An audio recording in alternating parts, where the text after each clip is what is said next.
आमदार निलेश राणे यांनी केलेलं भाषण दिवसा ढवळ्या काय काय निर्बत्सना केली होती त्यांची, तरी आज एकमेकाला मिठी मारतात. सगळे गद्दार सेनेमध्ये एकत्र झाले. जनाची नाही तर मनाची लाज तरी बाळगा. नाही मग काय नाही, गोष्ट वेगळी. परंतु ठीक आहे, विनायक राऊतच्या नावाने दगड फोडत फोडत फोडत तुमचा कपाळ मोक्ष होत आलाय आता. म्हणून मला का देवाकडे एकच प्रार्थना करायची की बाबा शेवटच्या वेळेत त्यांना जास्त त्रास देऊ नका. उर्वरित त्यांचं रिटायरमेंट आयुष्य सुखात समाधानाने जावं, कारण गद्दारीने मिळवलेला पैसा भरपूर आलेला आहे, भरपूर आलेला आहे. या राजापूरमध्ये दादा तुम्ही आता मगाशी इतिहास सांगितला, आणि सांगा दादा आजपर्यंत राजापूरची वाळवी म्हणून कोण्यातरी लोकप्रतिनिधींचा उल्लेख आजपर्यंतच्या राजापूरच्या इतिहासामध्ये झालाय का?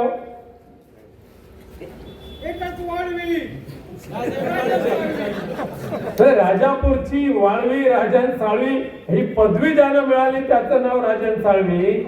आणि रिफायनरीचा केवढा मोठा कळवळा, केवढा मोठा कळवळा रिफायनरीचा.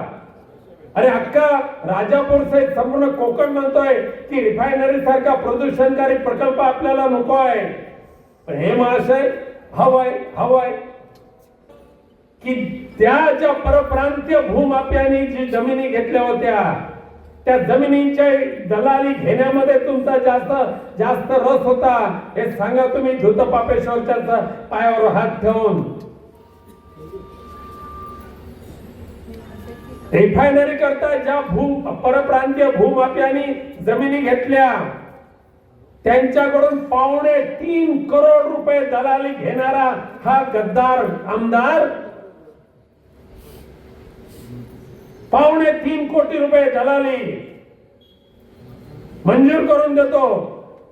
आणि अख्ख्या राजापूर जिल्ह्यात तालुक्यातल्या सगळ्या ग्रामपंचायतीचे ठराव नेले आणि उद्धव साहेबांसमोर ठेवले. उद्धव साहेबांनी विश्वास ठेवला.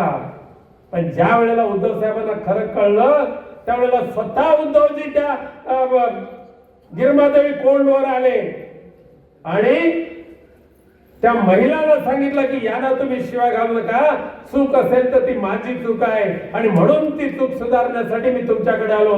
अरे स्वच्छ मनाचे आणि तेवढ्या स्वच्छ विचारांचे पक्षप्रमुख आम्हाला मिळाले.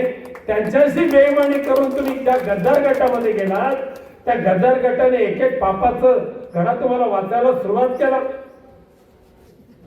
कुठे देवस्की करत होता, कुठे काळ्या पिसाची कोंबड्या पुरत होता, कोणाच्या नावाने पुरत होता. हे सगळं आता तुमच्या पीएनी सांगितलंय. कारण हे केलेलं पाप फार दिवस पचणार नाही. आणि म्हणून तुमची जी गद्दारी आहे, राजन साळवींची गद्दारी ही खऱ्या अर्थाने राजापूर मध्ये झालेली शेवटची गद्दारी असेल. या पुढे जो निर्माण होईल तो राजापूरचा निष्ठावंत कार्यकर्ता, राजापूरचा आमदार बनेल. हे अभिमानाने या ठिकाणी मी तुम्हाला सांगू इच्छितो.